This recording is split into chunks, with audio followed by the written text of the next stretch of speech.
Building এ ডালাই কাজ করছি, কোমরে হাড় ক্ষয় দেখা দিছে, বাসান দিছে। ছেলে সন্তান থাকলে তো আমি মানুষের কাছে হাত পাতলাম নইলে বাজার।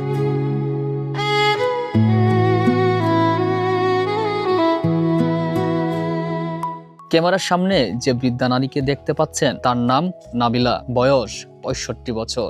আজ থেকে প্রায় 15 বছর আগে স্বামীকে হারিয়েছেন তিনি। সেই থেকে শুরু হয় জীবনের একটি কঠিন লড়াই, যেখানে নেই কোনো সহায়, নেই কোনো নিশ্চয়তা। নাবিলার কোনো ছেলে সন্তান নেই, একমাত্র মেয়ে ছিল তার শেষ ভরসা। কিন্তু ভাগ্যের নির্মম পরিহাস, সেই মেয়েটিও আজ অসুস্থ মেয়েকে আঁকড়ে ধরেই নাবিলা বেঁচে থাকার চেষ্টা করছেন। নাবিলা গুরুতর কিডনি রোগে আক্রান্ত, ডান পাশের কিডনি সম্পূর্ণ অকেজ।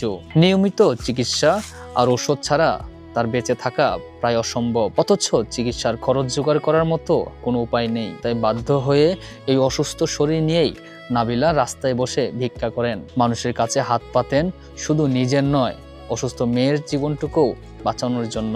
কষ্ট করতেছি বাবা, আমার মনে করো কোমরে হাড় 5%, আমার বাত 5%। ডাক্তারে কইছে 12-13 মোড়ে মেডিকেল আলট্রাসাউন্ড করছি, রক্ত পরীক্ষা করছি, সিডিক্সের এক্সরে করছি, মানুষের ছায়া 80,000 ভিডিও জানে। তারপরে ইয়াদ করছি কুয়েত মেডিকেল, তারপরে এই যান কর্মীতলা, তারপরে কিশোরগঞ্জ, লাস্টে ধরে মানে এই লতা ফাতাতে ওষুধ লাগাইতেছি।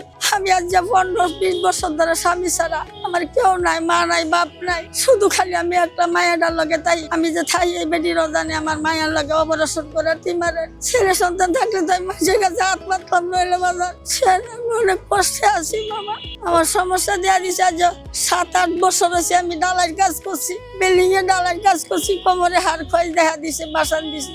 এইটার থেকে আর কিডনির সমস্যা হয়েছে। আমি একটা বলা মা হয়ে, আমি একটা মায়া হয়ে, আমি আজ জামাই মরে গেছে দেখে আমি আজ বাপের বাড়িতে আসিলাম। আমার কেউ নাই, অসহায় দেখে আমি আজ রাস্তায় ঘুরি বাবা, আমার কেউ নাই। আমার লগে লোন বিশ্বাস না করলে বাবা ইসারা লয়ে যায়, আসেন আমার লগে চলে।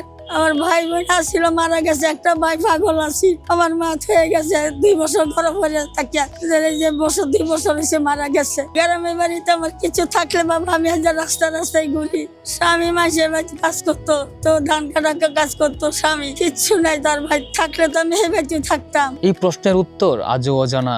সমাজের ভিড়ে হারিয়ে যাওয়া এই মা মেয়ের পাশে কি কেউ দাঁড়াবে না? 65 বছরের নাবিলা আজ শুধু একটু সহানুভূতি, চিকিৎসা আর বেঁচে থাকার আশায় তাকিয়ে আছেন। ক্যামেরা আশিককে সঙ্গে নিয়ে আমি সোহেল রানা, ঢাকা প্রেস, ঢাকা।